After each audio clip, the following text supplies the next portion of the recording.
And we want to celebrate his legendary talent, and we are very proud to have him with us here, Joe Mantegna.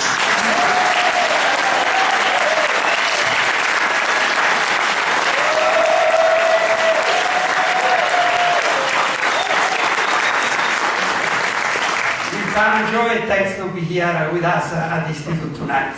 And now, before continuing, I would like to introduce for a few words our Consul General of Italy, Giuseppe Perrone.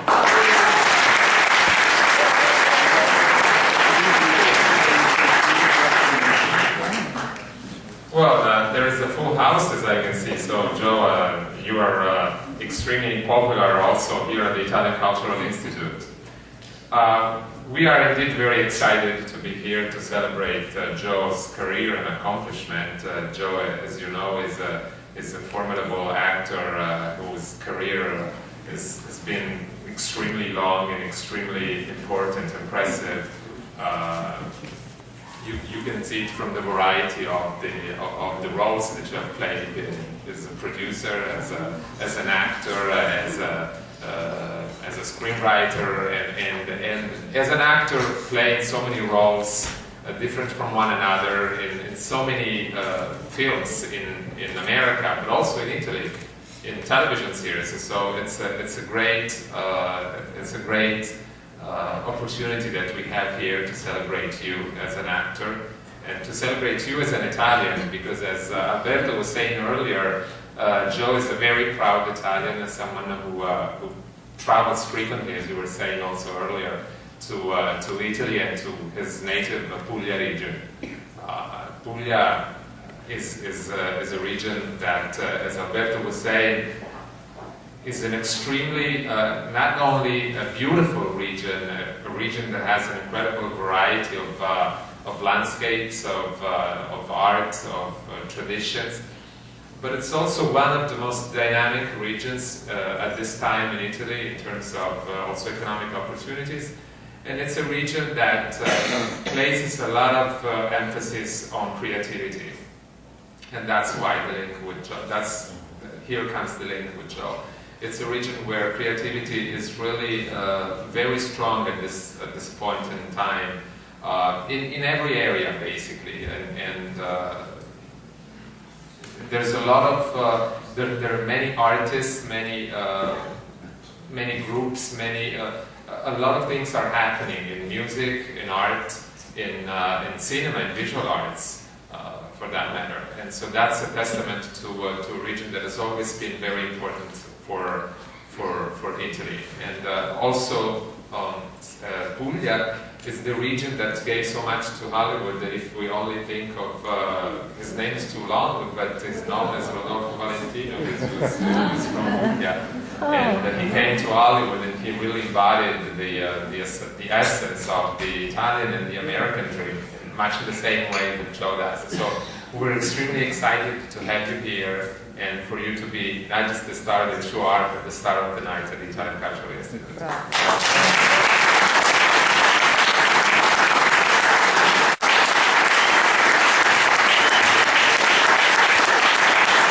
Let's just say thank you to Luciano and his lovely wife Valentina for first asking me to accept this award on behalf of his organization. And everyone here at the Institute, Council, everyone here, thank you so much. You know, it's funny, people ask, you know, wow, what's it like to be Italian American? I don't know what it's like not to be an Italian American, obviously. As I thought about it, I actually thought about it as we were coming down here tonight, I'm thinking, well, what am I going to say? What do you talk about something like this? And I thought, the things that come to mind of what are the things that constitute a person's life, and so that leads you to a moment like this. And I think of the times as a kid, you know, I think of the times around Christmas time when there would be a goose and rabbits running around the yard, and all my friends were saying, wow, look at this. It's cool to be Italian. You get pets like geese and rabbits. They would always question me the day after Christmas, where are they? Where's the goose? Where's the rabbits? Not knowing that, you know, we don't usually name animals like that in Italian households. They serve other purposes later. Or I have memories of going to school and and the kids at school saying, you know, hey, let's trade lunches, and kids holding up paper bags of bologna sandwiches and peanut butter and jelly, and then you'd hold up the bag, the brown bag with the oil stain on the side, saying, oh, I got a Molanzana sandwich with peppers. The kid's looking at you, what? You know. The fig tree in the yard. You know, my grandfather planted a fig tree that he brought over from Italy, and you couldn't kill it with an atomic bomb. I mean, the thing is still, we lived in Chicago, you wrap it up with cellophane and plastic and bury it. It still lives. I brought clippings here. I've got friends here that have, the Tucci's, I've got the Cuccinellos here, I got the Mancusos here. Everybody's name is ends in a vowel is here. My friends here. I get all the Chimos. They know what it's like. You know, New Year's Eve, banging pots and pans in the basement of Grandma's house. That's being Italian. That's growing up Italian. That's growing up Pugliese. And then my strongest memory of at least the Pugliese side was early 70s, and my grandfather. I was lucky to have my grandparents on the Pugliese side for most of my adult, or at least the early part of my adult life. And I remember we were going to go to Puglia for the first time, my wife and I, and my grandfather, who my mother lived with at the time, said, Joe, you have to go see the relatives in Puglia, please, to see the relatives. And I'm thinking, I was about 21 years old, I was with my wife, we're thinking, all right, we'll stop, we'll have coffee, knock on the door, say hello, we don't speak really the language, but what's it going to be? But it was my grandfather, and I was so close to, I said, Grandpa, I'll do that. So we take the train, we go from Rome to Bari, to a little town called Acqua Viva della Fonte. And we get off the train, and we're looking at, I see a lady on the street, I said, can you tell me where the Casa Novielli is? Of course, as an Italian lady in a small town would do, she not only showed us where it was, she ran alongside the cab we were in, and wouldn't get in the cab, but ran alongside so that we can get to the house. So I figured, I looked at my wife, I says, okay, I understand, we've never met these people. I think my grandfather called them, told them we were coming. We'll stop, say hello, the best we can. With my broken Italian, we'll have a cup of coffee, take the next train back. I knock on the door. The door opens, and there's this woman standing there with the apron on. She looks at me, and I wasn't sure who she was. I thought, I don't know, maybe they have a housekeeper or something. I don't know. She looks at me, staring. I say, Io sono Giuseppe Mantegna. Giuseppe!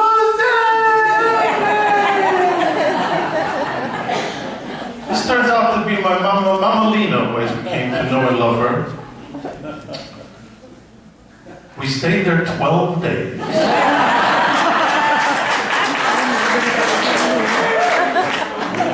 The cup of coffee turned into 12 days. We couldn't leave. There was no way we could leave. I kept saying, we really have to go. Domani, domani. It changed my life. It changed my wife's life. They've become a big part of my family. We've been going there. They've been coming here continually since that year of 1975. They've become friends with many of the people I'm here with today. We're going to be going there in a few weeks. So what does it all mean? It all means it's family. It's all the things that are great about being Italian. But there's one thing I wanted to bring up, which I think is important, and that's, Kennedy made a quote years ago. I'm old enough to remember when John Kennedy was alive and president, and he made that speech in Berlin where he said, Ich bin ein, whatever, I'm not good at German either, so something to the effect of, I am a Berliner. The point being that he was telling the people of the world, at this moment, I too am of Berlin, of this country, of this city that has gone through so much. And the thing about being from Puglia, especially, and Italian in general, events like this is a wonderful thing. It's a great thing. And I'm so proud and so grateful for the life that I've had and the background that I've had. But things change. Things do change. And I look at my children. My children are the result of a marriage between my wife and myself. My wife's not Italian. She's part Czechoslovakian. She's part French. She's part a few other things. And I'm sure if I looked around the room, there's many of us here that aren't just Italians, but they have children who are